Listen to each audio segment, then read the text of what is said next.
So, magandang araw sa inyo. Ayan guys, share ko itong ginagawa kong Nissan MB350. So, ang issue nito ay low power.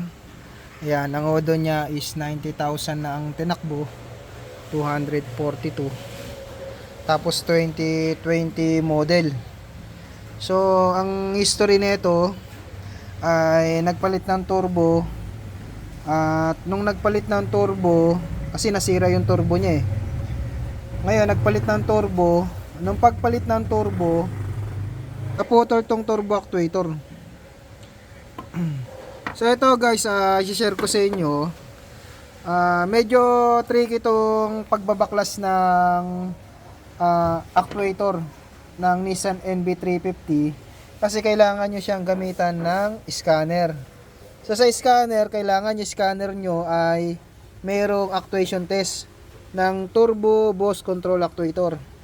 So kailangan nyo siyang mapapunta sa 100% para itong mismong rod nya, ito yung mechanism nya is umangat. Kasi kung hindi yan umangat, ayan, papakita ko sa inyo. Kung hindi yan umangat, ang mangyayari niyan, ayan, ito. Kapag hindi yan umangat guys, nandito yan. Andito lang yan sa baba. So kahit tanggalin nyo yung tatlong tornilyo na ganito, yan. Kahit tanggalin nyo yung tornilyo dyan sa gilid nya, hindi nyo matatanggal yan guys. Hindi nyo matatanggal. So ang gagawin talaga para matanggal, actuation test nyo para tumaas to.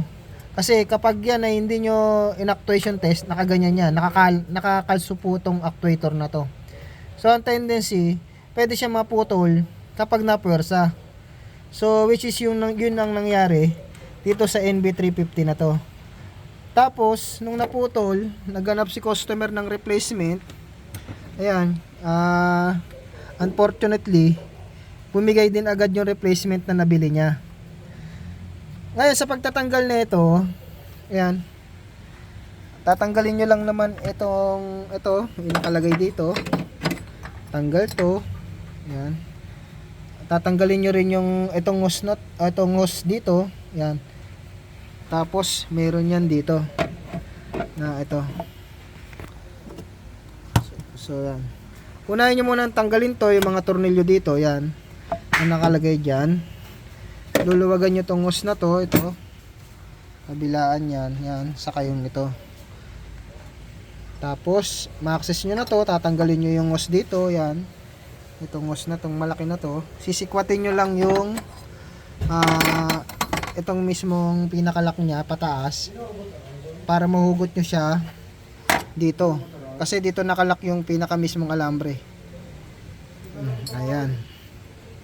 Tapos, tatanggalin nyo yung connector ng mismong actuator, ito. Yan. Tapos, itong rod na to, yan dyan sa ball na yan. Yung mechanism ng actuator, tanggalin yan. Tapos, tatanggalin nyo yung tatlong Allen bolt yan sa gilid. Yan. Nakita, tutukan natin lang. So, ayan. Yung tatlong butas na yan, yan yung tatanggalin yung alin. So sa pagtatanggal niyan, hanggat maaari guys, yung gagamitin yung 4mm na allen wrench is matibay, hindi bibilog. Kasi pag bumilog ang bolt, ito, pag bumilog yung gitna nito, ayun, mahirap nang tanggalin yan. So yan ang maibibigay ko sa inyong advice. Kailangan matibay yung inyong gagamiting tools o allen wrench, hexagon, para madali nyo siyang maluwagan. Ayan. Kasi pag bumilog yan, nako, ibababa nyo yung turbo. Yun, so ayan ang ginawa natin dito. Ayan. Inano muna natin, in-actuation test muna natin siya para umangat yung mismong lever. Ayan, umangat na siya. So pag nakaangat na kasi siya guys, ayan o, maano nyo na, mayangat nyo lang, mahila nyo na siya. So yan. So ang trouble code pala nito is U1025 or yung turbo boost cancom circuit. Yun yung na-detect namin kanina. At na-trace ko yung wiring, yung supply dun sa turbo actuator, okay naman, may negative and positive. And then sa can line niya papunta dun sa ECU is okay naman yung wiring, wala namang naputol. So dito guys, may 4 na wiring ang turbo actuator. Share ko na rin sa inyo. Ayan, pre-tutorial tayo para dito sa NB350.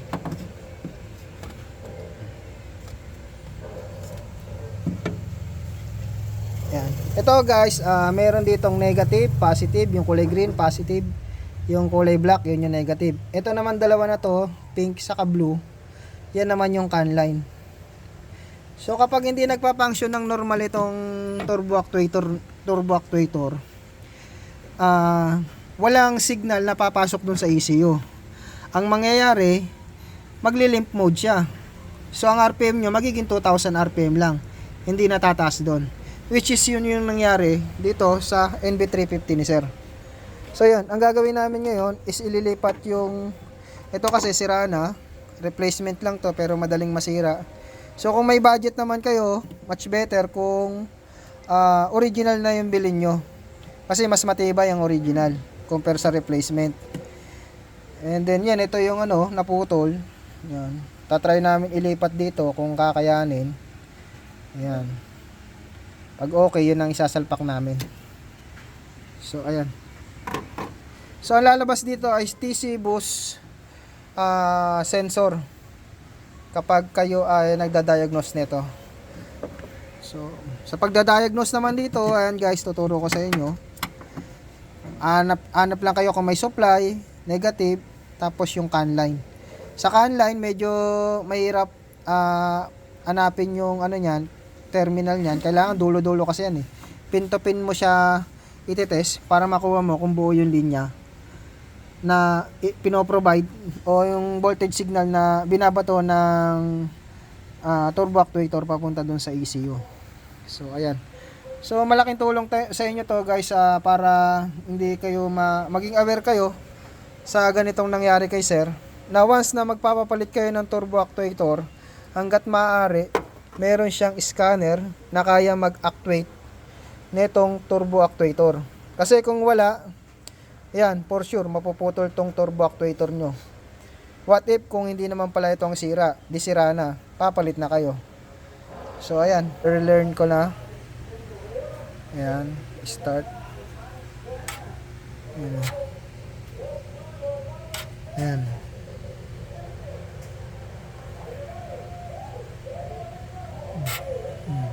Ayan, nagre-relearn na. So, ayan. Nagre-relearn na siya ngayon. Kanina kasi nung tinesting ko yung isa, ayaw mag-relearn. So, completed na. So, ayan. Okay na to. So, ang ginamit lang natin yung bago mong board at yung luma mong motor. Ito yung bago mong motor eh. Doon sa bago mong turbo actuator. Yan, ito. Ito kasi tinry ko doon ni wala, hindi compatible doon sa housing. So ayan. Ayan. So sa mga hindi pa naka-subscribe sa aking YouTube channel, please subscribe naman po at palike na rin po ang aking Facebook page na Nisker.